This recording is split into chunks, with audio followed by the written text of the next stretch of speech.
आज कल्याण डोंबिवली म्युनिसिपल कॉर्पोरेशनचे 53 शिवसेनेचे नगरसेवक यांनी जो आहे तो आपला गट जो आहे तो स्थापन केलेला आहे. इथे स्थापन करण्यासाठी आलो आहे. त्याचबरोबर मनसे जे आहे, मला वाटतं 5 त्यांचे नगरसेवक या ठिकाणी त्यांचा गट स्थापन करण्यासाठी आलेले आहे.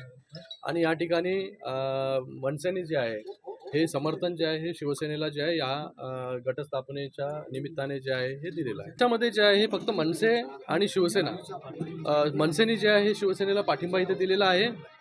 युतीमध्ये शिवसेना आणि भारतीय जनता पार्टी जी आहे लढलेली आहे आणि युतीमध्येच सत्ता जी आहे ही कल्याण डोंबिवली महानगरपालिकेमध्ये आम्ही स्थापन करणार आहोत. सत्ता स्थापनेसाठी ना आता जे जे येतील त्यांचं जे आहे स्वागत आहे. मला वाटतं स्थिरतेसाठी कल्याण डोंबिवली महानगरपालिकेमध्ये जेवढे लोक बरोबर येतील त्याच्यामुळे जे आहे डेव्हलपमेंट देखील चांगल्या प्रकारे त्या ठिकाणी होईल.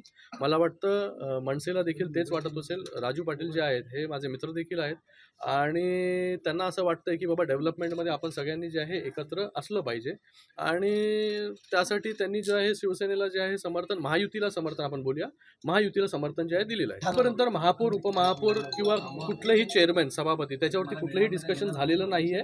ते सगळे अधिकार जे आहे हे मला वाटतं शिंदे साहेबांकडे आहेत आणि त्याचबरोबर जे प्रदेशाध्यक्ष भारतीय जनता पार्टीचे रवींद्र चव्हाण साहेब आहेत त्यांच्यामध्ये. आणि मला वाटतं त्यांची आणि शिंदे साहेबांची बैठक जी आहे ती आज वगैरे होऊ शकते.